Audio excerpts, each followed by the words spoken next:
যারা আপনারা বিভিন্ন প্রান্তে রয়েছেন, বাংলাদেশের বিভিন্ন প্রান্তে রয়েছেন, আপনাদেরকে আহ্বান জানাচ্ছি, ছাত্র নাগরিকদের আহ্বান জানাচ্ছি, যেই জুডিশিয়ারি কু করার চেষ্টা চলছে, যেই জুডিশিয়ারি কু এর মধ্য দিয়ে আমাদের ছাত্র নাগরিকের অংশগ্রহণে যেই গণবিপ্লবটি হয়েছে, যে গণবিপ্লবটিকে প্রশ্ন করার জন্য যে ধরনের কু করা হয়েছে, আমরা আপনাদেরকে আহ্বান জানাচ্ছি আপনারা রাস্তায় নেমে আসুন এবং জুডিশিয়ারি কুকে আপনারা রুখে দিন।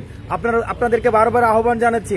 আমরা ইতিমধ্যেই প্রধান বিচারপতিকে আমরা বলেছিলাম, আমরা আলটিমেটাম দিয়েছিলাম তিনি যেন পদত্যাগ করেন, কিন্তু প্রধান বিচারপতিকে দেখেছি তিনি পদত্যাগ করেননি, বরং তিনি যে কাজটি করেছেন এক ধরনের জুডিশিয়ারি কু করার চেষ্টা করছেন।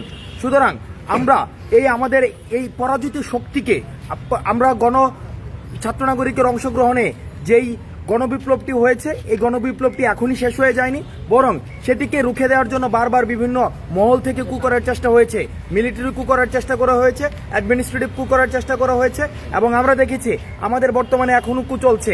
এই জুডিশিয়ারি কু ভেঙে দেওয়ার জন্য আমরা সকল বিচারক যারা রয়েছে, অ্যাপিলেট ডিভিশনের বিচারক সহ যারা বিচারক রয়েছে, আমরা সকল বিচারকের পদত্যাগ আমরা দাবি করছি না, আমরা পদত্যাগে তাদেরকে বাধ্য করব। কারণ অনেক দাবি করার সময় ছিল, এখন তাদের কাছে আর দাবি করার বিষয় না, তাদেরকে আমরা বাধ্য করব।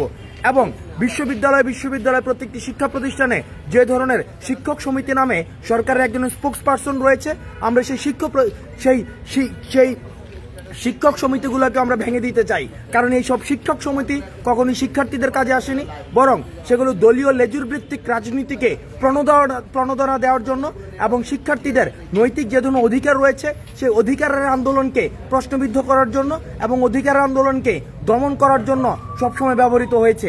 সেই জায়গা থেকে আমরা ছাত্র নাগরিকদেরকে আহ্বান জানাচ্ছি, আপনারা নিজ নিজ জায়গা থেকে আজকে আপনারা রাস্তায় নেমে আসুন। আপনাদের আপনাদের পার্শ্ববর্তী হাইকোর্ট, জেলা কোর্ট এবং যে আমাদের বাংলাদেশের যে আমাদের হাইকোর্ট রয়েছে, সুপ্রিম কোর্ট রয়েছে, এই সুপ্রিম কোর্ট ঘেরাও করুন। আমাদের প্রত্যাশিত প্রধান বিচারপতি সহ অন্যান্য বিচারপতিদের পদত্যাগ না হওয়া পর্যন্ত আমাদের আজকে রাজপথ ছাড়ব না। কারণ আমরা জুডিশিয়ারি কুয়ের মধ্য দিয়ে আমাদের এই যে মুগ্ধের রক্তে কেনা এবং আমরা দেখেছি সাইদের রক্তে কেনা এবং শত শহীদের রক্ত কেনা আমাদের যে দ্বিতীয় স্বাধীনতাকে বানচাল করার জন্য অপশক্তি, পরাজিত শক্তি চেষ্টা করছে। আমরা তাদেরকে প্রতিরোধ করব রাজপথে। আপনারা বাংলাদেশের জনগণ, আপনারা রাস্তায় নেমে আসুন। আমরা এই পরাজিত শক্তিকে, স্বাধীনতার যে পরাজিত শক্তি, এই পরাজিত শক্তিকে আমরা রাজপথে প্রতিরোধ করব।